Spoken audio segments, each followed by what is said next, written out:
It's a clear day. A water wheel is spinning. Two guys and a girl are surprised. The girl says, "But this is..." "The water wheel is just the beginning," thinks the brunette. The girl thinks, "This man, who is he?"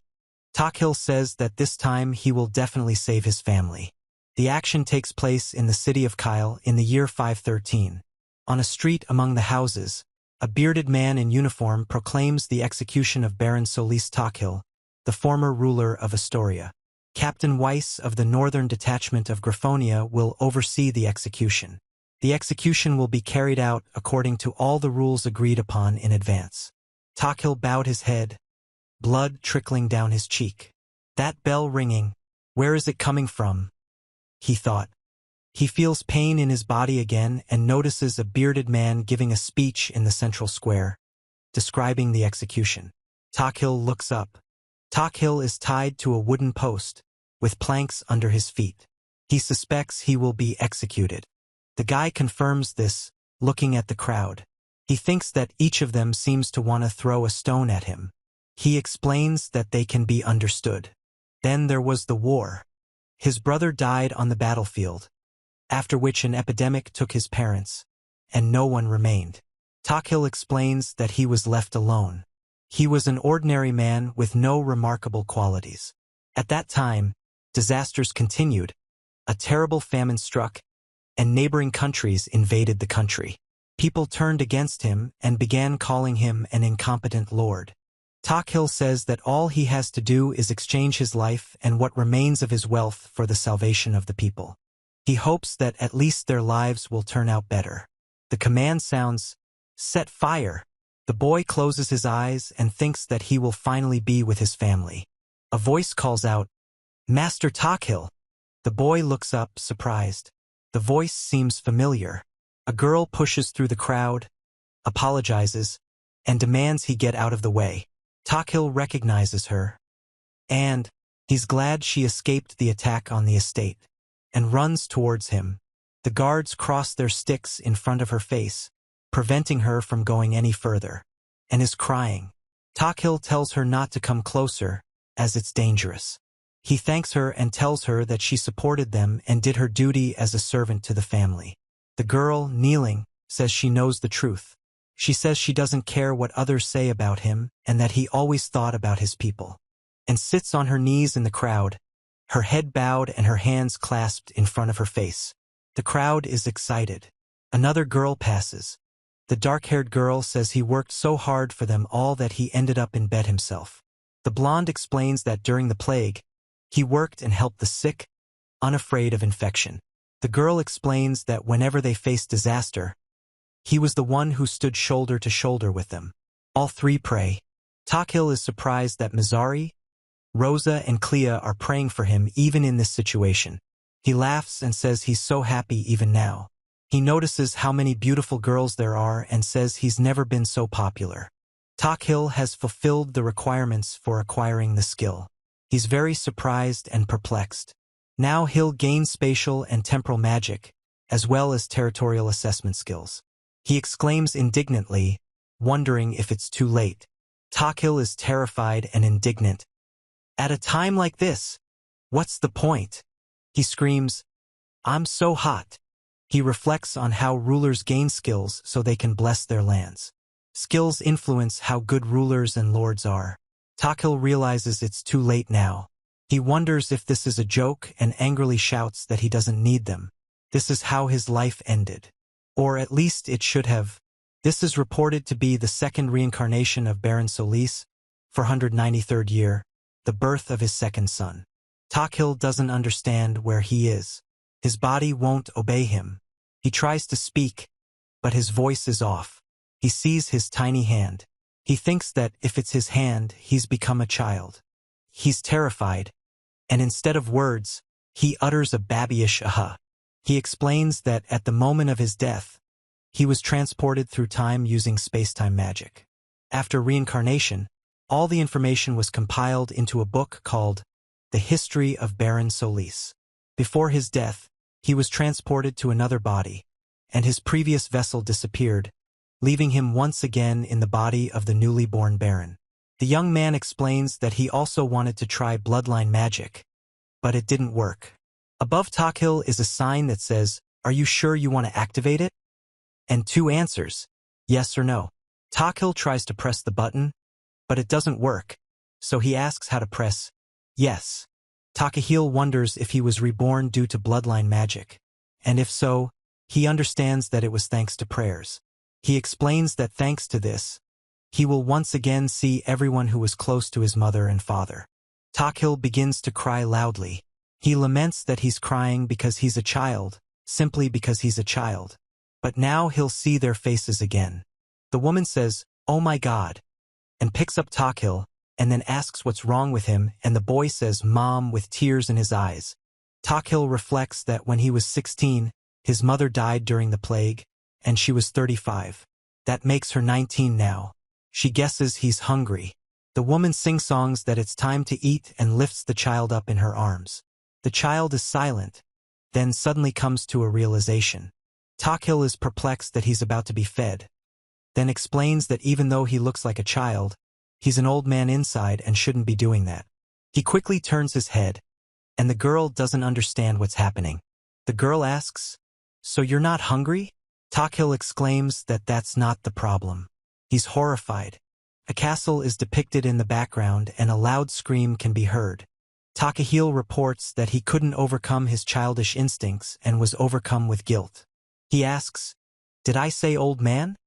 He understands that something is wrong here because he was executed at 20 years old and is still far from being an old man. Takahil says he doesn't understand what's happening at all. Some memories come back to him. Takahil is surprised. What is this? A guy is screaming. A woman is on the floor. The woman is lying on the bed. The guy is leaning over. The worker is shouting something. He suddenly felt pain and bent over. Takahil understood. Now he remembers. He's confused as to why this is happening. He thought everything would finally get better. Takahil reveals that these are his memories before he became Takahil. The sounds of crying and sobbing are heard, and a question is asked about what happened to his wife. He says that without him, she has no one left and she's alone there. Then comes a plea to Takahil not to cry. The woman says that her mother is nearby. The man says, "Mom." The man pats the child on the head and says that Takahil will ruin her pretty face. The man smiles. Takahil realizes it's his dad. Someone puts a hand on his cheek. The girl laughs, and the Dalek pulls the child's cheeks. The man asks the Dalek to stop. Dalek says he's nearby too. He smiles. A girl sits on the sofa with a child in her arms. Dalek next to her, the father standing behind. They are all smiling. Takahil realizes that this family is facing a sad end and asks if he will have to go through that pain again and lose everything. Takahil says he doesn't want this. He reveals that he already has 2 weapons, knowledge from 2 past lives, which means he has only one way out. He says he will rewrite history. Takahil is confident that he will succeed, and when he becomes stronger, he will change history for the 2nd time. The guy says that he will go to the future and meet Yuko again. As Nishida Takahiro, he will create a new future for his wife, Yuko. He understands that, as a baby, he can do little, but he has time to think through a plan. His resolve to become stronger is unwavering. It's the year 496, and Takahil is 3 years old, sitting with a book. A woman asks if he's reading again. She hugs him and says she thought she'd be able to cuddle him. How smart he is. She leaves, saying she has a lot of work to do today and asks him to behave. Takahil agrees. Takahil can now read books, even with his body, and can also now look at the world from a different perspective. The level of development of this civilization is on par with medieval Europe. These lands are ruled by Baron Solis, Takahil's father, and are located in Astoria. These are borderlands with many undeveloped territories. Takahil says the estate doesn't look rich, but it's quite large, and the kind you'd usually see in fantasy. There's also magic in this world, which is a tool used by aristocrats. Magicians are generally respected. Takahil reports that the top brass here have 2 main levers of pressure: lineage magic and authority. Authority depends on the loyalty of subjects, and in return, people and territory receive various blessings. There is also lineage magic, which is directly linked to authority and is accessible only to the family, passed down through generations. Takahil explains that his reincarnation is a consequence of this magic, and explains that the history of the Solis barony is a blessing born of authority. He is pleased to read about the world in book form. He begins with the 5 disasters. The boy explains that he was able to organize the information thanks to his memories and lists the disasters that need to be resolved. In 503, the Oleg River overflowed its banks and flooded the city of Gogura, destroying most of the fields. In 506, his brother died in battle against the empire, and the barony's army suffered enormous losses. In 509, his father, mother, and sister died of the plague, and the barony lost 20% of its population. In 512, famine destroyed another 20% of the population. In 513, the barony fell to the empire and he was executed. Takahil understands that this will be difficult. Takahil is horrified and doesn't understand how he can stop all this. The maid tells the mistress what a cute pose the child was in just now. The mistress is surprised and delighted. Takahil sometimes fell asleep holding his head in his hands, and the maid and his mother were very happy about this. Takahil reflects on the mountain of problems here. First, they need to survive the flood while simultaneously gathering information on the international situation and preparing for the Griffonian invasion. He also says they mustn't forget about their General Weiss, the invincible general.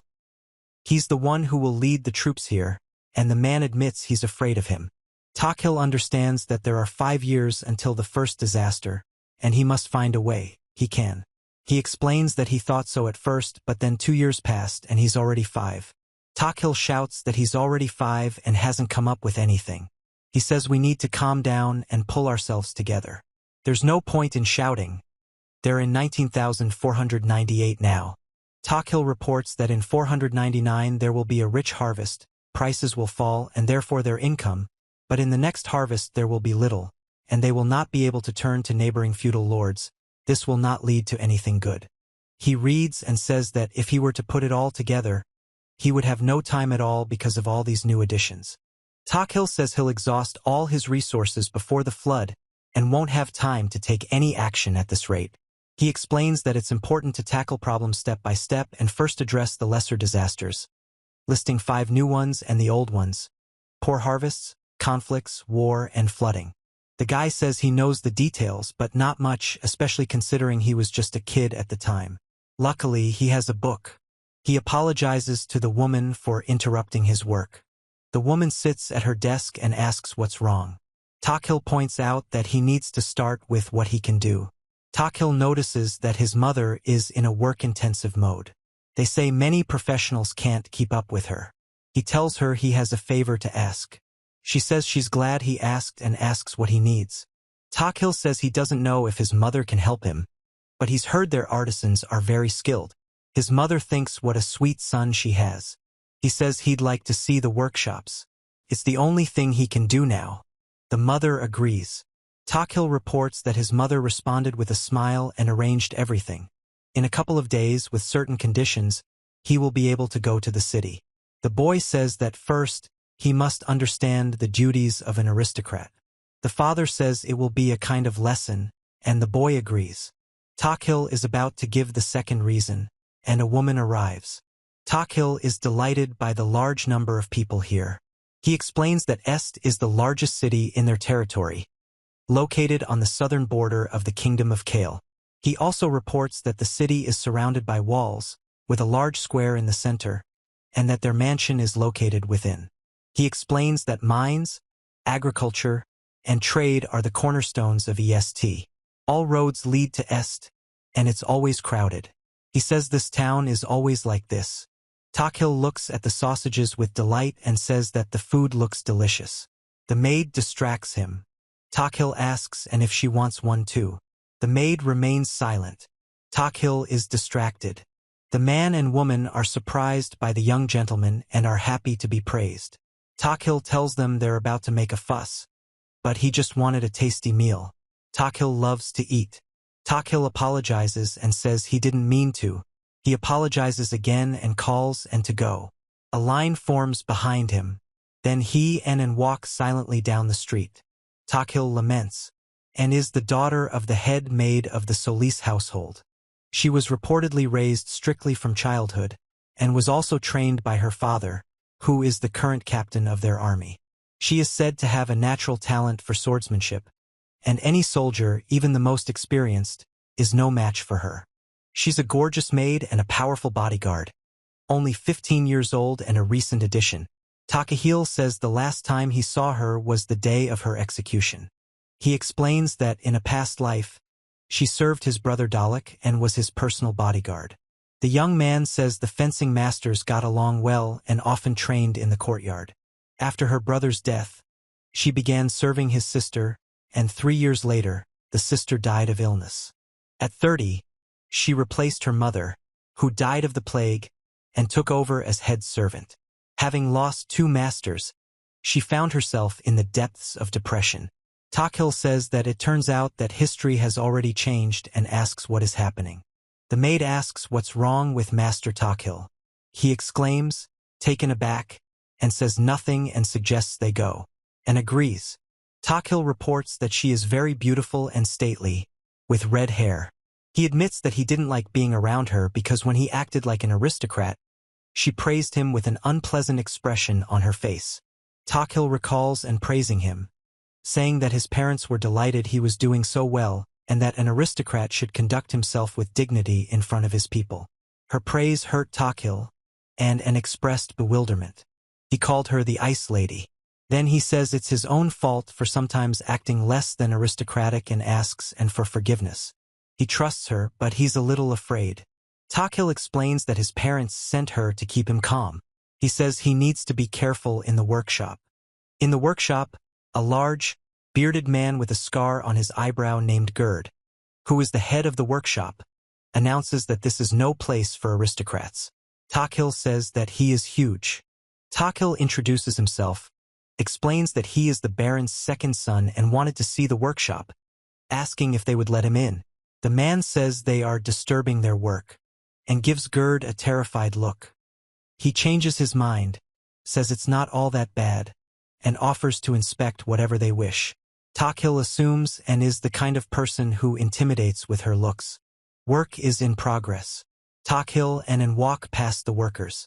Indignant cries can be heard. As if I could sell this to a client. They have to redo it quickly. How many times do I have to do the same thing? The girl wants to tell her how it is here, but Takahil interrupts her and says he likes it. Then he explains that it's downright nostalgic and asks her to forget about it. Takahil recalls this familiar company. In his memories, a man shouts that the only answer is yes. The boy says he didn't like it, but the memories still came flooding back. Gerd thinks this atmosphere doesn't even frighten the Baron's son, and he asks what kind of aristocrat she is.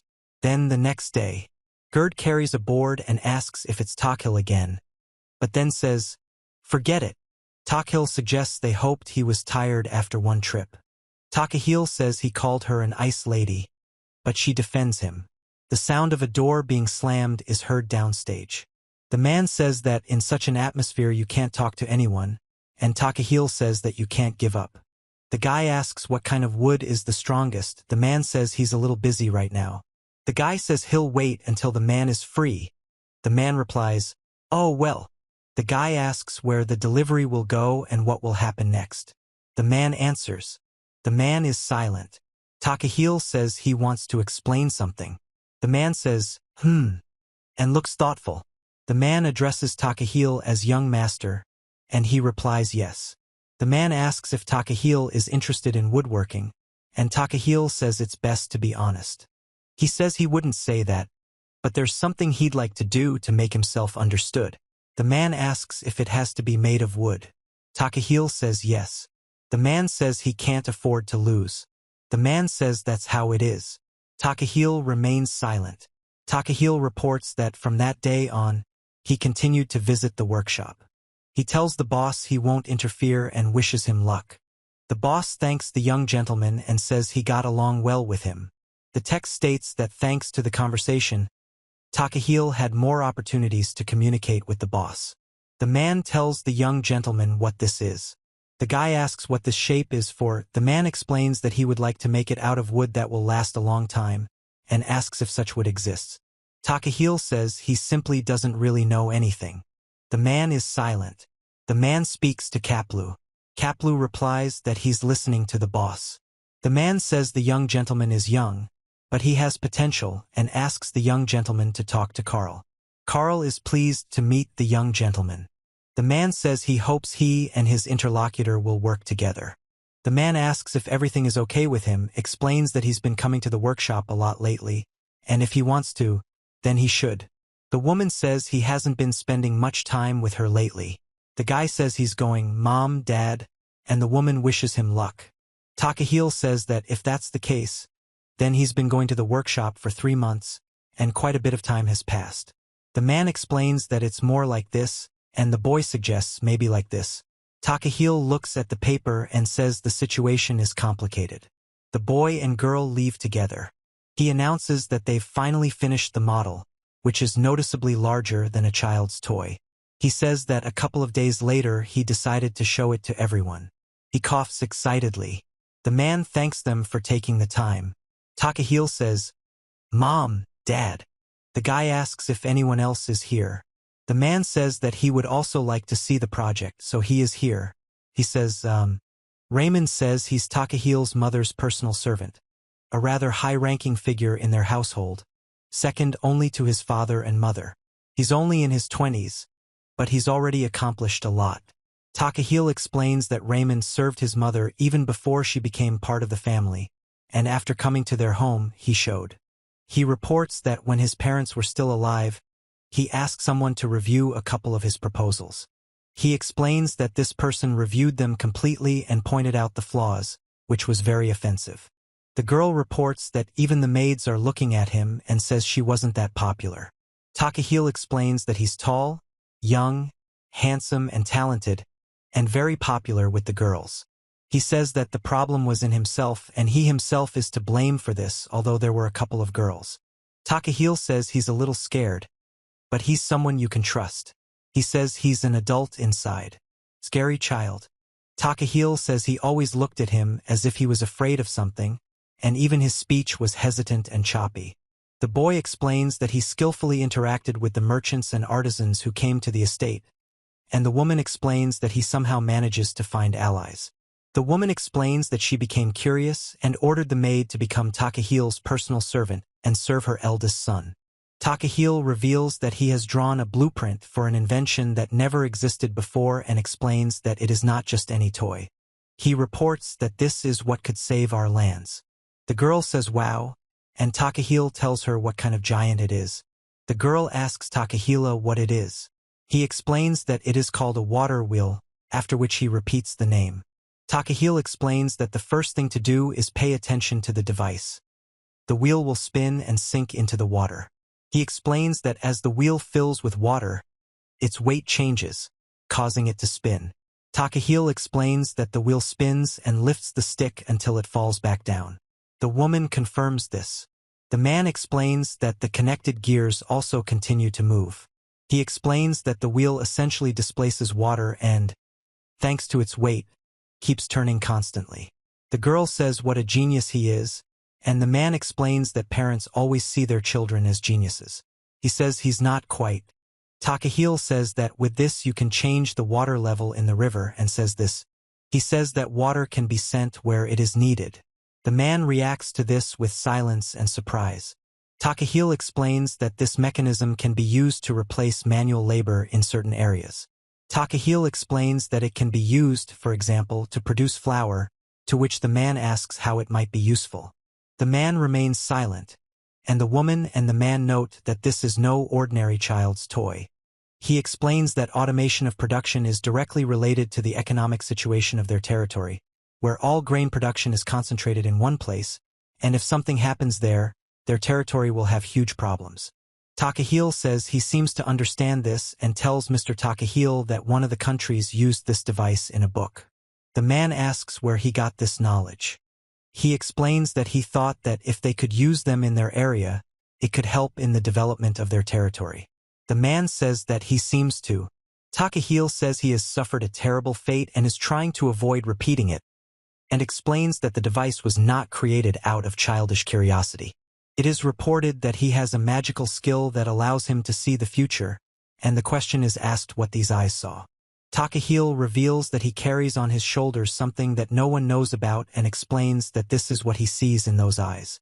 He says that he is still a child and his abilities are limited. Adults do not take children seriously, so it is his duty to support him. Takahil informs the young master. Takahil remains silent and clenches his fist. The man thinks that this should be adopted and applied everywhere right now. The guy says it's a good idea. The girl says that she'll have to work on it. He thanks Raymond. Raymond says that you're welcome, sir.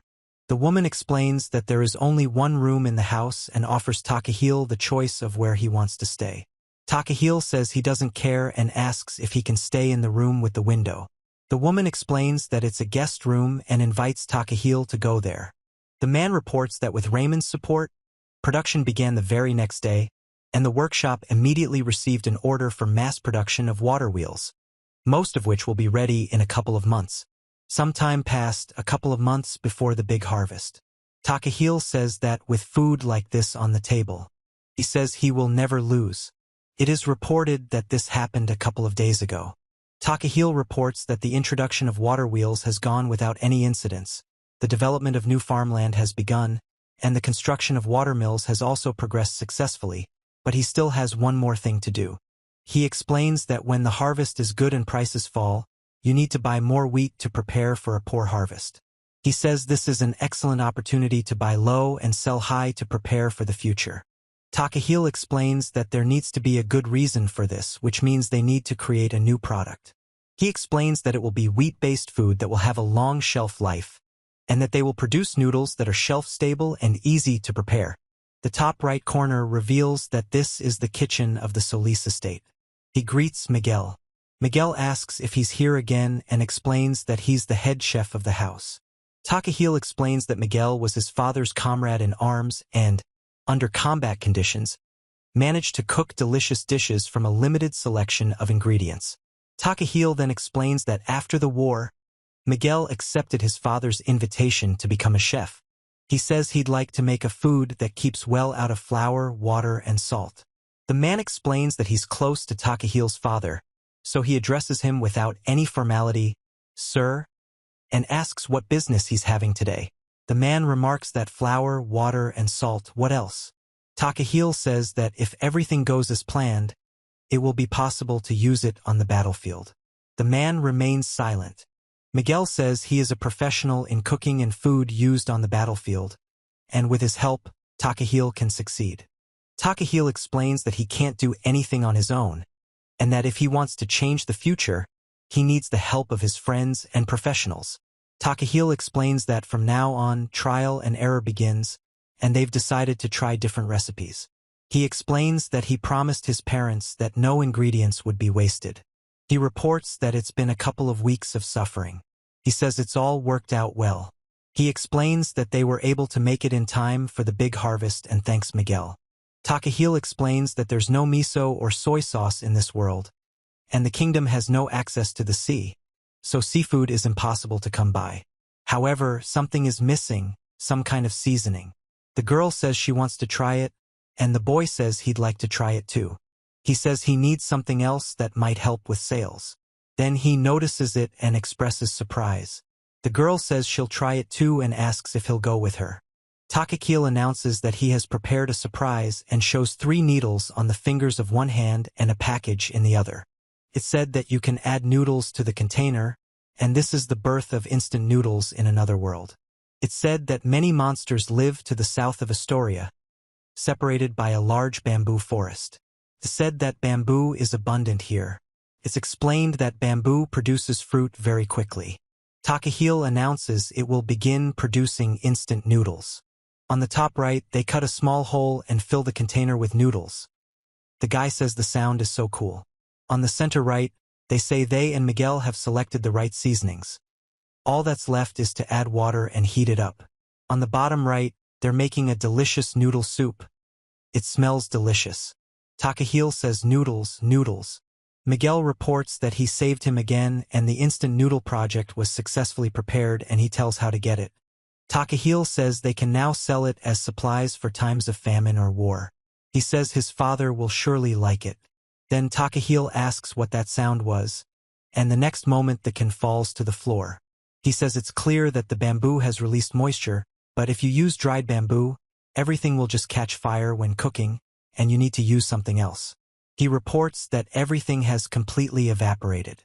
The first sign of the end of the barony of Solis is reported to be the year 499 of the Kyle era, which began with a great harvest, but the wind brought black volcanic ash from neighboring countries. The man says that a good harvest awaits them. The woman says that she would like it to come sooner. The man says then explains that it is volcanic ash from a volcano in Griffonia, and the woman hopes that it is not a bad omen. Takahil says he hopes so too. The text says Takahil is 6 years old. The ash is reported to have come from a volcanic eruption in the Griffonian Empire. The rightmost panel states that, according to the book, the ashes will do no harm. In the middle panel, the woman says it's time for the meeting, and Takahil thanks and explains that he decided to use the ashes to ensure his proposal is accepted. The leftmost panel states that to fire the next arrow, one must sense the impending. This year the harvest will be very rich, but next year everything will be the opposite. Takahil says they must survive the poor harvest at any cost, because if they fail here, the rest of the disasters will crush them. The girl agrees and says they're going. The man explains that they've started mass-producing flour and noodles, but it's not enough, and besides, they don't need to wait for help from neighboring countries or... He informs them that the only friendly territory is the barony of Cornell, but they will be preoccupied with their own problems, so there will be no help from them. He explains that they will have to cope with the poor harvest themselves, especially when the war with Griffonia begins. In the conference room at the Solis estate, Takahil says he's a little nervous and explains that things aren't like the water wheel performance. A text message informs him that a 6-year-old child is about to interfere with their territory. Takahil remains silent. He explains that the abundance of their territory is the fruit of his parents' labor. When his father received this territory, there were only small towns and villages here, and most of the territory was not even cultivated. My mother was an earth mage who specialized in land and soil appraisal. She used the harvest and materials from the mines to trade personally. This is how she earned money and invested it all in the territory. My father possessed the spatial magic spatial storage, which allowed him to store things in a pocket space. Takahil explains that his parents are great people who have achieved much in just one generation and asks if they will accept his proposal. The man congratulates his father and says he heard about a bountiful harvest this year, which makes the people very happy. He explains that in this world, taxes are paid based on the amount of land you own, and if there's a good harvest, farmers will take more for themselves, but if there's too much, the problems will only increase. He explains that farmers pay taxes with their harvest and save some for next year's seeds. The man explains that a large harvest has its drawbacks, so he has 3 suggestions to avoid the associated problems, and a large harvest is an excellent opportunity to implement these 3 things, which will allow one to be prepared for potential threats. The man agrees and says that, of course, he wants to hear a verbal explanation. Takahil. He reports that the first concerns noodles. He explains that if the market price of wheat falls, it's a great opportunity to start producing food that doesn't spoil and can be sold when the price rises. He explains that they're also currently developing instant noodles that can be used in the fields. Takahil says they can also pay farmers who earn little to produce noodles. He says that this seems to be a good start, and then Takahil reports that the second is a proposal to build barns in case of a bad harvest. The guy says they'll buy some of the harvest from farmers at the regular price, just like before. The man explains that this way they'll be able to lower the amount of harvest on the market, which will slightly regulate the price and also allow farmers must stock up on supplies in case of a poor harvest to avoid a fall. Takahil says it's an interesting idea, explains that farmers will get the same amount of money and if the harvest is bad they will get it back, and also reports. He says people will be grateful for an increase in their loyalty. Raymond says he supports him and thanks him for it. He notes that this is not a bad thing. The man continues. Takahil says he wanted to talk about the most important thing. He says a major eruption could damage the harvest and believes it's important to buy grain at a low price this year, as it's an excellent opportunity to prepare for a poor harvest. He explains that a poor harvest next year is very likely, but he can't say for sure what will happen in the future. Takahil says that even if there is no bad harvest, he thinks it is necessary to take the risk and asks for it, explaining that this is his only chance to convince them. He says to trust him. The man and the girl listen to him. Takahil says his name. The girl says that Takahil is a good boy. He says, "Yes, and Mom." Mom thanks him for thinking about all this and says that he can leave everything to them from now on. The girl hugs Takahil tightly and asks if he can do it. The man says that they are expecting a change of plans, and Takahil says that the meeting is over for today. The man managed to achieve something because he tried all this time. Takahil reveals that all he did in his past life was run until it was too late, perhaps because he considered himself inferior to his brother and parents or was simply afraid to push himself to the limit. He says he should have done this earlier. He explains that he lived the life of a simple office worker, had no children, but devoted his life to his wife. He explains that they ultimately died, and he thought he would never see them again. Then he reveals that this actually concerns Takahiro too. The man explains that perhaps because of the bullying at school, he grew up unable to look people in the eye. He says his ideas were often taken away by colleagues, so he couldn't express himself. As a result, he became a recluse who did nothing but read at home. The man explains that the guy says he cursed himself and realized the situation he put his wife in. Takahil says that when she came out of the coma, he took on any job, their income stabilized, and he saw a bright smile on her face again. It is reported that he now continued to work himself to the point of exhaustion, and that he died of overwork, leaving his wife alone. He says he was afraid to take a step forward and only ran back until he found himself on a cliff with no way forward. The guy says that he will now create the future that he missed. It's the year 499, early autumn. The man reports that the rich harvest season has arrived, and the wheat in this world takes longer to ripen than in his world. He explains that at first, farmers rejoice over the bountiful harvest. It is reported that this only led to a fall in prices on the market, but the woman reports that her mother and Raymond took the first step, issuing a decree to build a barn to appease the farmers. The man explains that barns were already being built by that time, and perhaps they had a similar idea, which is why they so readily believed the woman and decided to go ahead. It is reported that as soon as grain prices fell sharply, the woman reports that farmers' grain was bought at the old market price, and water wheels, built everywhere, aided in the production of noodles, paying farmers with a small income, who then mass-produced them. On the other hand, the man explains that, in the meantime, the man says that at first he was just watching, but he realized that he could make money, so he couldn't wait for the opportunity, and says that the time has come. Takahil reports that he's in good shape. The narrator explains that his eyes finally lit up, and he seemed to be flying, and also says that this means he'll soon show off his spatial magic. He says this means he'll soon demonstrate his spatial magic and has decided to buy wheat cheaply from neighboring territories without mentioning his name. The man says he figured out he could do this and used the wheat to make noodles. Takahil says that once they make money from the wheat, he'll give away 10% of the profit. He explains that his father was very confident in this plan.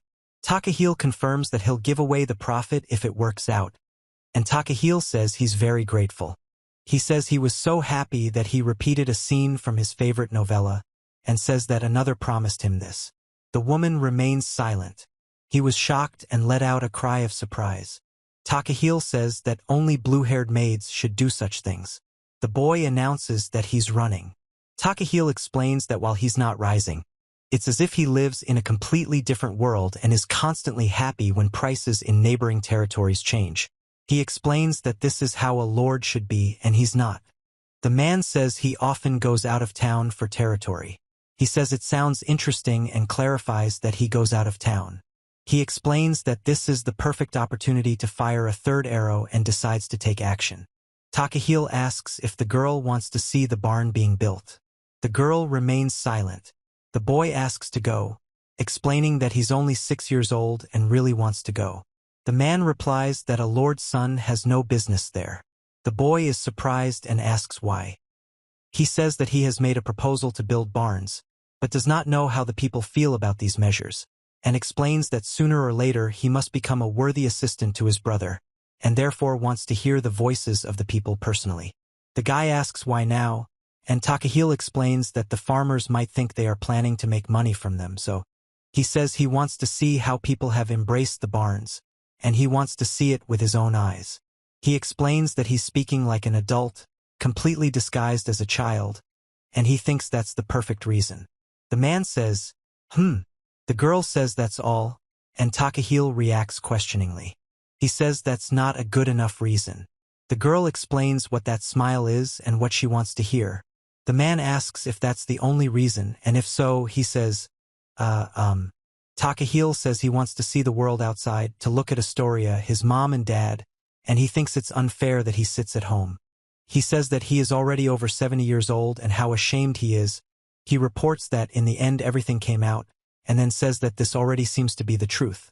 Takahil says they can only go out of town with Raymond and reminds them that safety comes first. Raymond is surprised, and Takahil asks if Mom understood everything and says he underestimated her. He says that Chris shouldn't do this, and the girl says that it's her own fault that she always travels only with Dalek. Takahil informs her that there are many bandits and monsters in this world, and even their territory is dangerous to move through. Takahil screams as the girl falls. The boy notices this.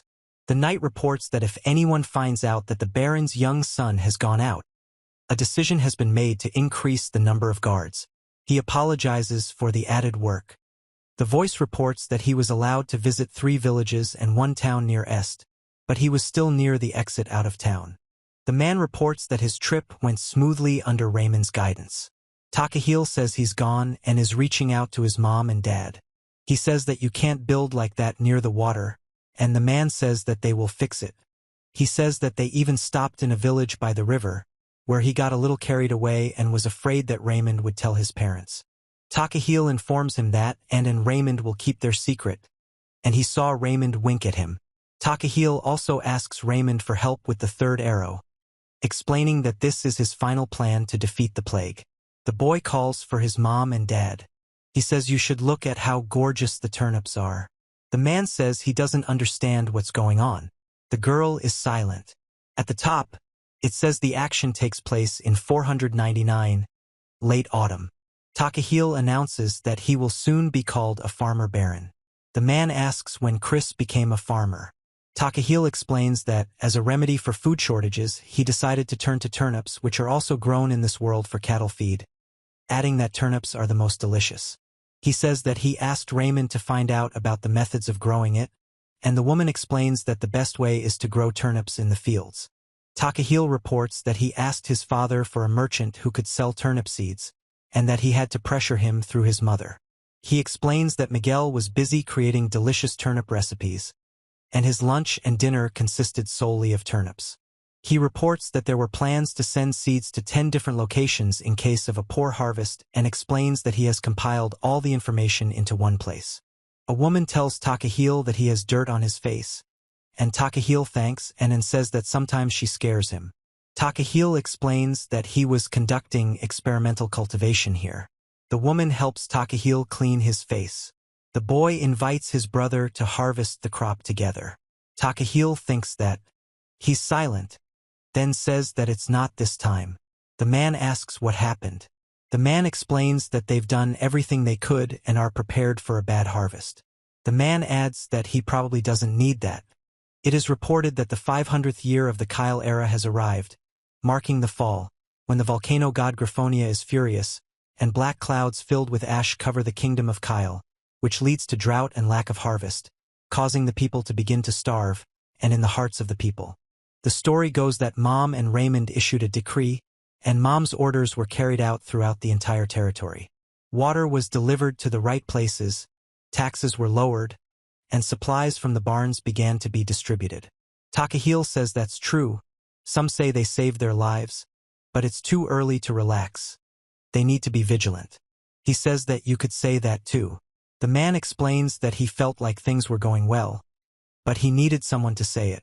He says that thank God they won.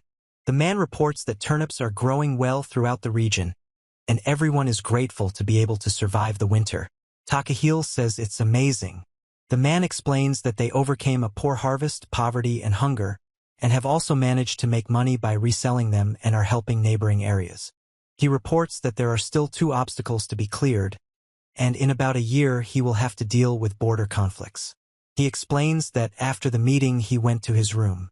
He says that as soon as he learned of the victory, fatigue overcame him, he couldn't relax for a long time, and from behind the door, a girl can be heard telling Baron that she can't take it anymore and asking why she's having to deal with all this. As she's about to burst, Takahil tells him that's how it is, explains that it's probably because of him, and says yes. In the year 500, Kyle's era, a question is heard in Takahil's room about why this is happening. He clutches his head and says he has serious problems. The woman reports that the maids don't think it's cute, and the girl asks what's bothering him and whether he can study. Takahil reports that they've managed on their own now and have no such problems.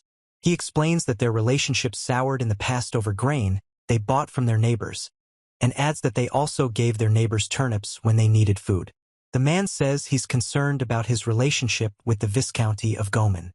He says that they took advantage of such a difficult situation for everyone to make money, and no aristocrat would allow themselves to do that. He reports that he refused the help they were offered.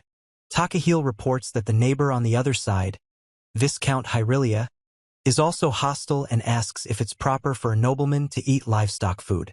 Takahil explains that the Viscount also believes they shouldn't have interfered with nature and altered the water's flow. Takahil explains. He tells that his brother is a very strong swordsman who was clearly not defeated in a fair duel. He will save many lives of his soldiers, but he himself will not return. He explains that he is the first one the Solis family has lost, and only 5 years remain. He was trapped because of the hit. It is reported that this winter will be especially cold, and all territories will suffer. Farmers were dying of starvation, causing more people to live in the cities, but with it came growing discontent. Many people fled Astoria. It is stated that it is now the 501st year of the Kyle era, early winter. Takahil reports that even in the face of such trials, Viscount Gomen behaves this way, and explains that his parents and even Raymond don't understand him. He says he could crush Gomen like an insect right now. Above the image of gears, it says a month has passed. He looks out the window. The man walks down the corridor and says that it's true. There are a lot of refugees. Takahil reports that people are worried about the city's order and that something needs to be done about it. The boy shouts that he has a proposal. Takahil replies that it's interesting and they should try it. The girl calls for her mother. The inscription states that sometime later, in the city of Astoria, a man in a cloak carries away a body, while another man in a cloak sits next to a staff and a sack. Footsteps sound against the backdrop of a building with windows and flying birds. Takahil reveals that his name is Solis von Takahil, and that he is currently in Astoria, a territory in the kingdom of Kyle that belongs to his family, and is living his third life. He reports that his family had to face many hardships, but they overcame them.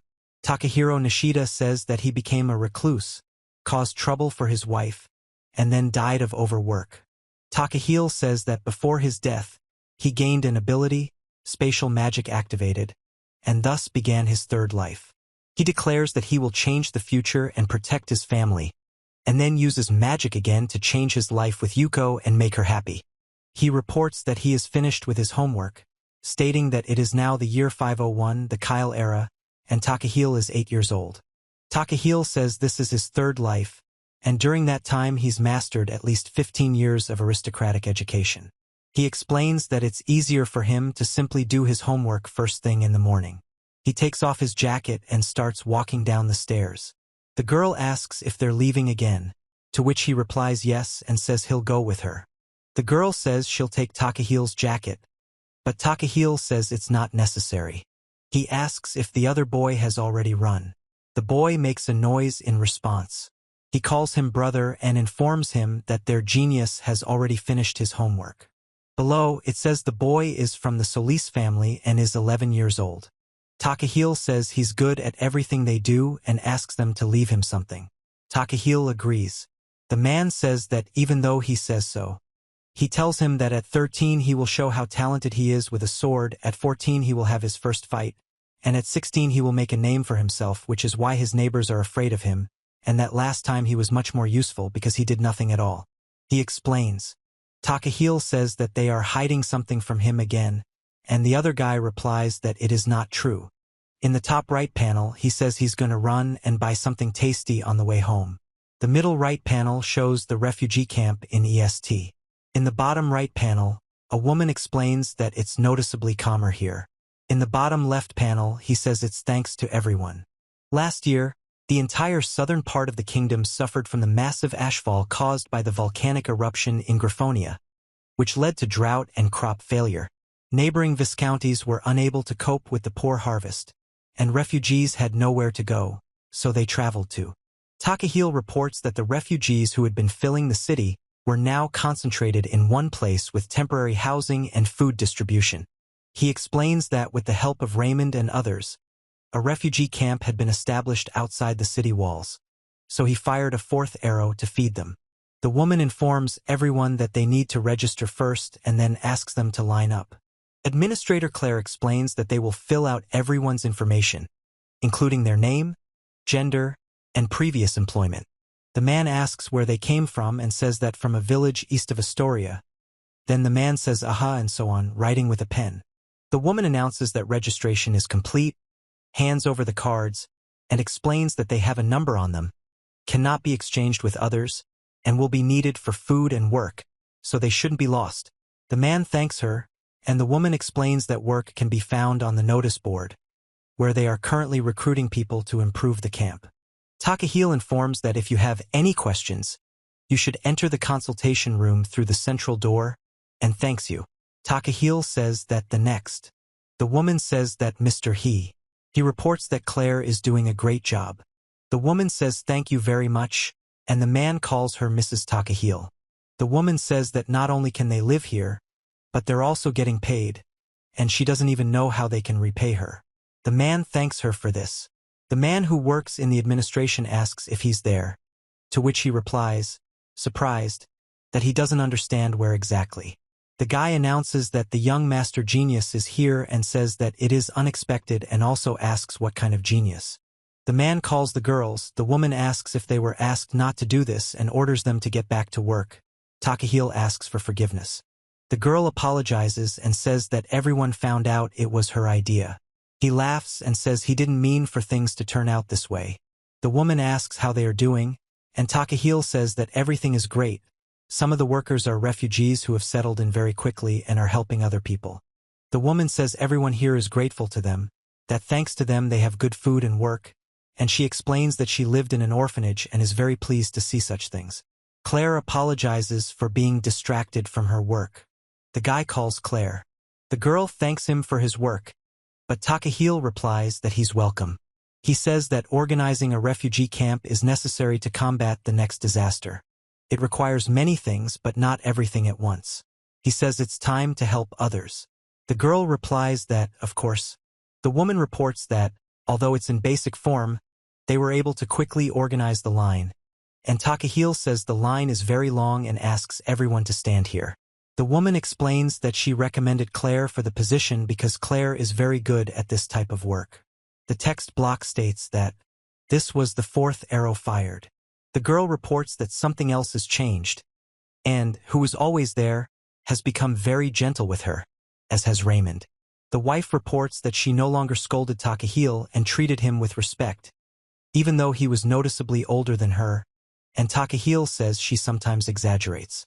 The text states that the ice lady is no longer there. He says she has become an indispensable ally to him. He reports that, in principle, everything was going according to plan and very smoothly, but recently they received a message from the Viscounty of Gomen asking them to send the refugees back. He goes on to say that many refugees fled from Hirayama and G. The man says that if this is the only problem, they won't be able to provide jobs, food, and shelter to the people from Gomen. He then explains that refugees aren't so simple either. Takahil says that many people do not tell the truth and some may hide the fact that they came from Gomen, but they have no way to verify this and simply no other choice. It is reported that a few days later they have little choice but to continue working at the same pace, and the man asks them to line up. Takahil says that especially if a person is not from Astoria, you need to stand in line, and says that they will ask your name and where you come from. He says they were mercenaries for Viscount Gomen and asks if they can get food. The man explains they are former mercenaries of the Viscountcy of Gomen. He says they should reciprocate. The guy says, and remarks on how honest he is. Takahil says he just broke the contract. Then he says he got rid of them because he didn't want to waste food on them. After that, he says there's no problem. He says they must have had a really hard time, and if they register at the counter, they'll give them food right away. He also explains that they just need to line up and register one at a time. The man responds to this with silence. The man says thank you very much, and Takahil says he owes him one. A couple of hours later, Takahil helps with the dishes and notices that it was him. He reports that at the counter he was told he is the son of a local lord and that the entire camp was his idea. He explains that people always get mad at him because he doesn't look like an aristocrat, and says it's no wonder the other person didn't understand. The man says it's true. Takahil apologizes for not being polite enough and says the whole system is simply amazing. Weiss Schwarzfock reports that his name is Weiss Schwarzfock. Takahil informs him that he is Baron Solis's second son and is pleased to meet him, asking if he's dressed casually again. The man thanks him on behalf of the 30 mercenaries and explains that he looks young, but he is the leader of the double-headed hawk mercenaries. Takahil says he should be more surprised by how young he is. The man asks if that's Weiss Schwarzfock and where he heard that. Takahil explains that they couldn't get help from those they served, and they weren't even given food. The guy says that they entered the interlocutor's territory in order to go through it and find a new employer in Griffonia. Takahil says he's a new employer in Griffonia and asks how it is. He then expresses surprise. The man notices that Takahil dropped a basket of nuts, which spilled across the floor. Takahil screams in shock. He says he just remembered. He explains that the two-headed hawk of the Griffonian Empire is the commander of the Northern Army, General Weiss, and in 12 years he will be the one to conquer Astoria. Takahil says he's not tired and thanks him for his help, and the other man asks if he's tired. Takahil says he executed him. He reports that the memories of the bearded man have already begun to fade. From the execution, he only remembers the bearded grandfather Zamanal and wonders if he had a beard at the time of his execution. The man thanks him again. Takahil says we need to think about how to avoid death. It is said that the invincible young general of Griffonia, the Black Hawk, the commander of the double-headed hawk army, fought on the southern front of the empire and was a brilliant tactician who never lost. He supported the third prince and became a key factor in his. It is reported that after the third prince becomes emperor, he will launch an invasion of the kingdom, and they ask if Lord Takahil will go to the battlefield. Takahil says he is taking the shortest route to the southern fort, explaining that they are outnumbered. But he reports an urgent report that a huge number of people are approaching from the demon lands. He explains that there are more than 5,000 of them, and wonders where another 5,000 could come from if there are already 50,000 Imperials here. He secretly gave up some of his troops to break through to the capital, thereby deceiving both enemy and ally. The man says he decided to delay them so the people could evacuate, and General Weiss accepted his surrender and guaranteed the people's survival. Takahil reports that he was executed and did not interact with them in any way.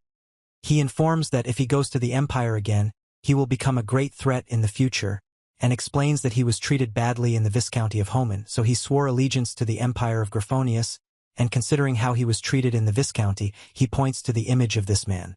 Takahil reports that everyone was exhausted and suffering from hunger. Considering that they still need to somehow get to the Empire, he doubts that they will all get there alive. He explains that he was treated badly, and then he lost his comrades, and now it's clear why he hated their country so much. He says that this bastard is constantly putting a spoke in his wheel, and a real aristocrat would not profit from the misfortune of the country. He reports that if Takahil says he can't stop it, He says that right now they are not at war and have no need to hire so many people. The man suggests that with their income, they can afford to hire mercenaries. Takahil says that war will break out soon and they will lose if they do nothing, and the man asks what he is even talking about. He says that nothing comes to mind and swears, and then says that he needs to grab onto something. Takahil says there is only one chance and tells them it is possible before they leave the city. He says it's time to put on his baby face and laughs. Then he says he'll have to befriend Weiss. The caption states that the action takes place somewhere in a refugee camp, and from that day on, Takahil decided to visit the mercenaries under the pretext of checking on the refugee camp. The man says he's continuing, and the other man says he's doing just that.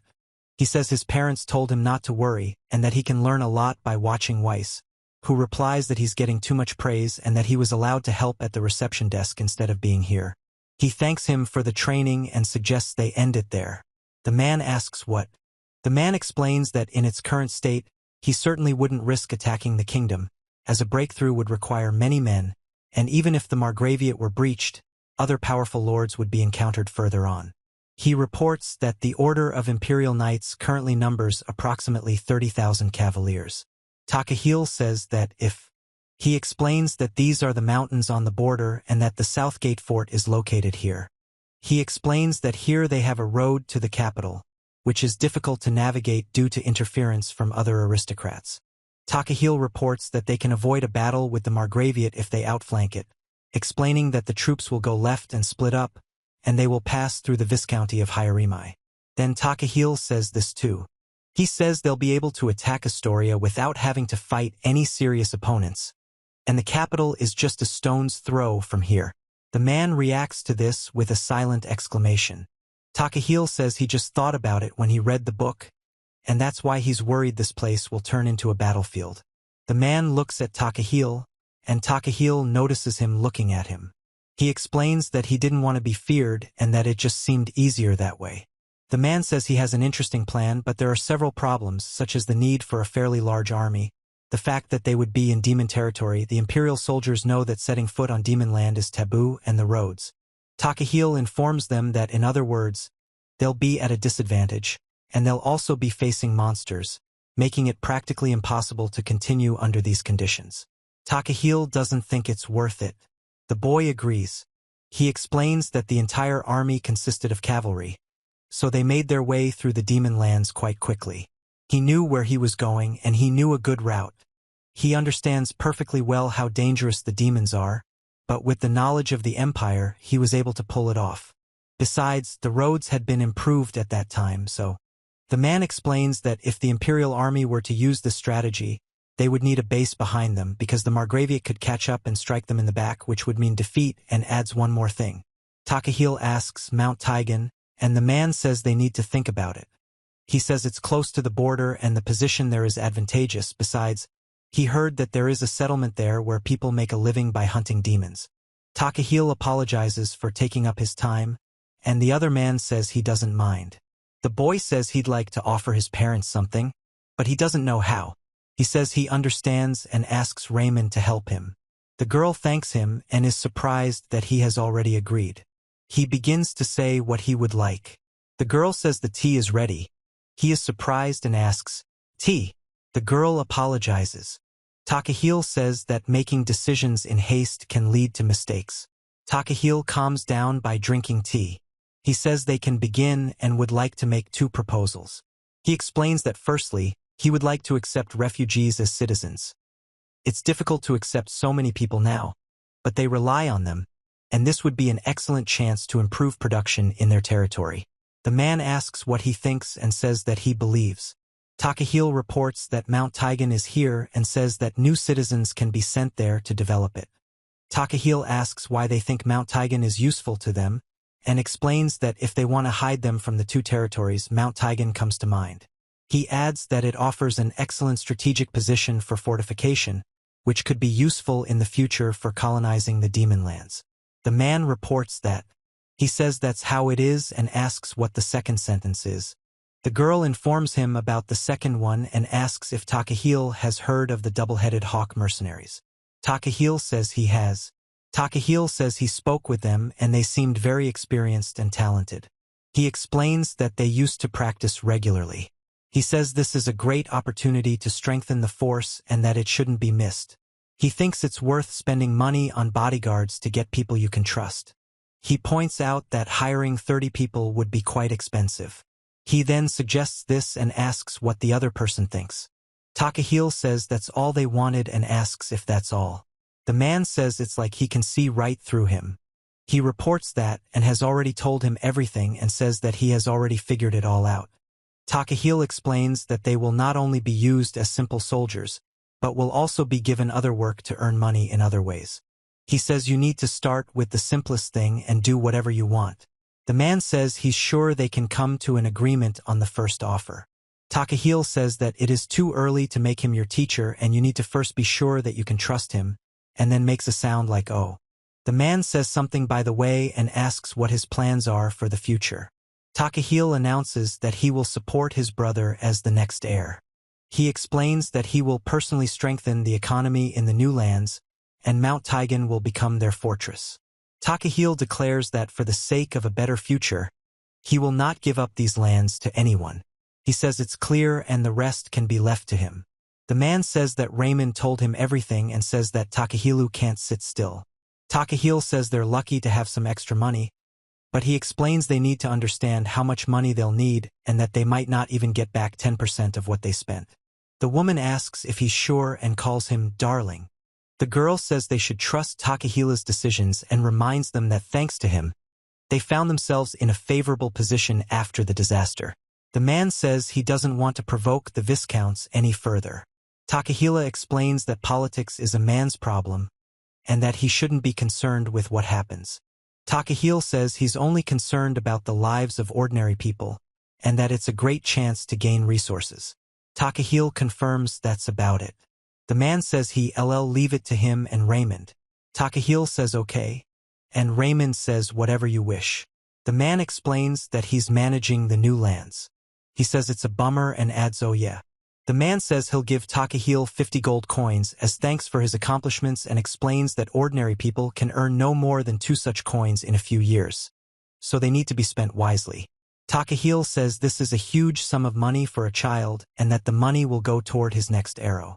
He says it's a shame the fencing didn't work out, but he believes Raymond can keep them with him and says they'll have to wait. He asks for forgiveness. The boy asks his brother. The girl expresses confusion. The man addresses the Dalek. Takahil apologizes for interrupting the discussion. The girl says she'd also like to say something. He remains silent. The man says that for some reason he has a bad feeling. Takahil announces that he wants to learn swordsmanship. The man says he will go there too and asks if he wants to be trained by the mercenary leader. The girl asks Dalek what suddenly happened to him, but he remains silent. Takahil asks Dalek to tell him more, and Dalek agrees. He says that everyone knows about the existence of 9 levels of swordsmanship that determine the level of a swordsman's skills. Takahil reports that most of their soldiers are not particularly high rank, but his father and 2 other people in their territory are high rank, and there is no one stronger in their territory. He says that their army is known for its bravery, but they don't have many good swordsmen, and asks if this is true, father. The man confirms. He explains that besides his father, 2 other people have received the title of knight and rule their own settlements, so he won't be able to train with. Takahil reports that his brother had already begun practicing fencing at this time, despite the fact that he had only just started recently, but had already reached the 3rd rank from the bottom, and his skills were no longer so different from those of an adult. He reveals that in his previous life, by the age of 16, he had attained the rank of a holy sword and was recognized by many of the kingdom's bigwigs. He explains that his brother's magic was unique and rare even within the kingdom. Takahil says it's far away and asks if he decided to take up fencing 3 years later. He says that if he's not happy with his current instructor, he'll ask Raymond to fix it. He remains silent. The man says they know another instructor, a father. Takahil informs him that Weiss is of the rank of sword demon. The man responds that he is a rank higher than Takahil's father. Takahil says that's certainly great. The woman says AAA. The man says he is silent. The guy explains The man says, "Oh." The man says he understands. Takahil says he'll let you know if he can reach an agreement with him a little later and asks you to wait a bit. The man says thank you very much and says that the meeting is over, and before that, the father decided to find out more about Weiss and his mercenaries. Takahil says he's lucky his brother supported him and asks if his brother can become even stronger and faster. Takahil explains that once his brother had enough information to trust him, Weiss was appointed as his fencing instructor, and he himself agreed, shouting, "Hooray!" He says that he didn't want to interfere with the growing genius and calls it stupidity. Takahil says no, and muses that perhaps that's why he was so thoughtful that day. The man asks his brother to forgive him for bothering him. At the mercenary training grounds, he announces that training is over for the day, and Solis von Dalek thanks him for the training. The man sighs heavily, and the other man, trembling and leaning on his sword, says a big thank you. Solis von Takahil reports that 3 months have passed, and he and his brother are learning fencing from Weiss. He explains that they train 3 times a week, once on the court and twice in the estate courtyard. Takahil explains that Weiss is a strict teacher and a true demon, but his brother. He explains that it is because the other one wanted Weiss to be a teacher. It is reported that there is nothing to add here. Takahil reports that, unlike his brother, he is very weak even for an 8-year-old. He explains that he hasn't even gotten off the first rank yet and considers himself useless. A boy is sitting under a tree and sleeping. He says he studies with the same teacher. The girl looks at the man in surprise and talks to him. Takahil reports that everything else except the fencing is going according to plan. He reports that they have already begun sending refugees who have agreed to develop Mount Taigan, and explains that they plan to build more hotels and shops there so that more hunters can stay. The man says it's a small thing, but it will be the beginning of something bigger. He would prefer to build. Takahil reports that mercenaries will also participate in the development and are currently preparing for the expedition.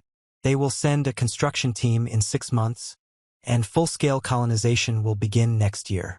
Takahil says that thanks to Raymond, everything is going smoothly, and he is glad he decided to trust him. He says that he's busy with work first, commanding an Este and monster hunting, and also managing to train them, and as for Weiss, he's in charge of field missions. He then reveals that his mercenaries have signed a 2-year contract with them and plan to renew it once a year. The man addresses.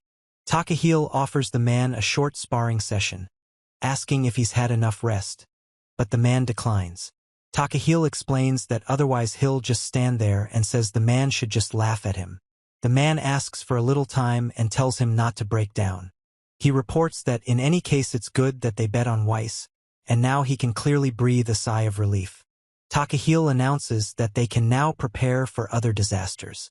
The man in Takahil's room says an order has arrived from the workshop. The guy asks if the girl can bring it here, and she says sure. The guy says he's finally here, he gave the blueprint to Carl and finally waited, it'll be another arrow fired.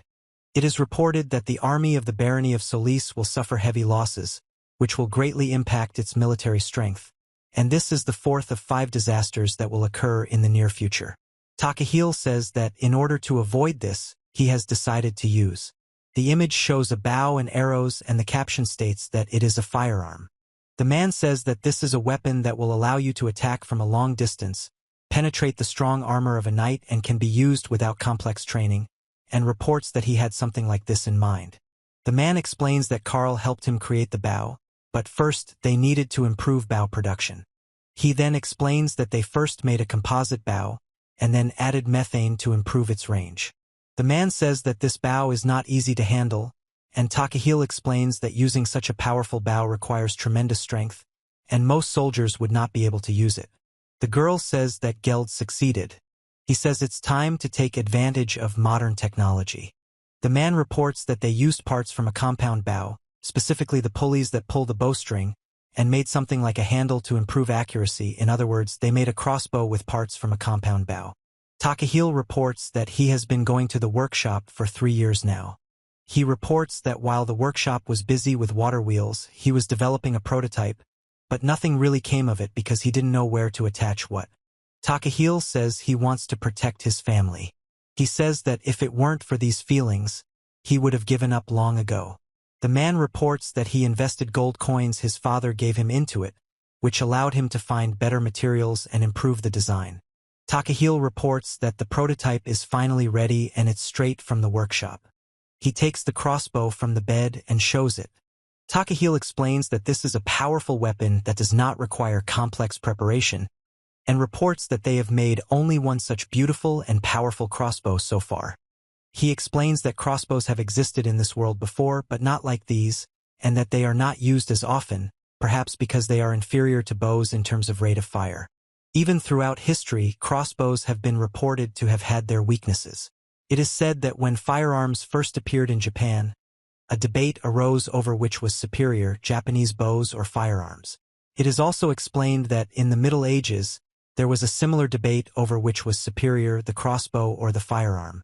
Takahil reports that bows are also used in the kingdom of Kyle, but that proper training is required, and that many soldiers in the barony serve in roles other than the army. The man says it's time to train, and the boy replies that he's already on his way. He says that he also asked Raymond not to reveal details about the crossbow to anyone and asks him to rely on him.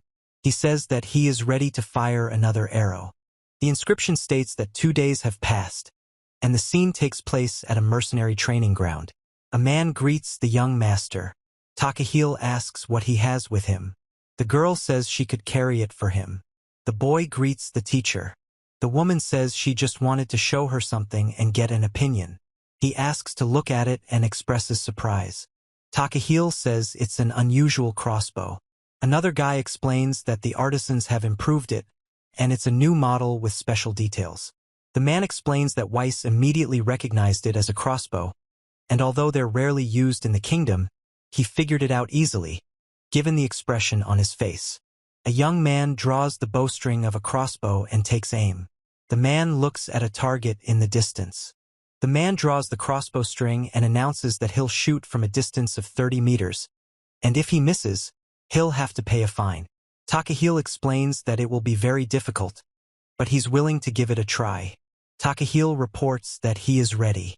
Takahil states that he cannot let the enemy escape. The man, with a tense expression, says he has no intention of giving up. Takahil abruptly rushes forward to pursue the enemy. He says that if there are still such crossbows, they are in great need. The man says that he would like to equip all the mercenaries with these crossbows. The man runs to Takahil. The boy explains that he wanted to tell his father after he heard his father's opinion, and says that this is the only finished prototype. The man apologizes for his overly emotional reaction. The man says he's amazed at how powerful this crossbow is, how it can pierce any armor, even that of Graphonia's finest cavalry, and asks me to tell my father he'd like to buy one. The man calls Takahil by name. Takahil says it's not fair because he has to shoot and the other man is begging and pleading with him. The woman says, of course, and the guy says, hooray, let's go. After that, the brother continued shooting without stopping. Takahil says there's not much left and shouts, that's it. The voiceover says he kept shooting until and scolded him. The next day, at the estate, he thanks his mom and dad for their time.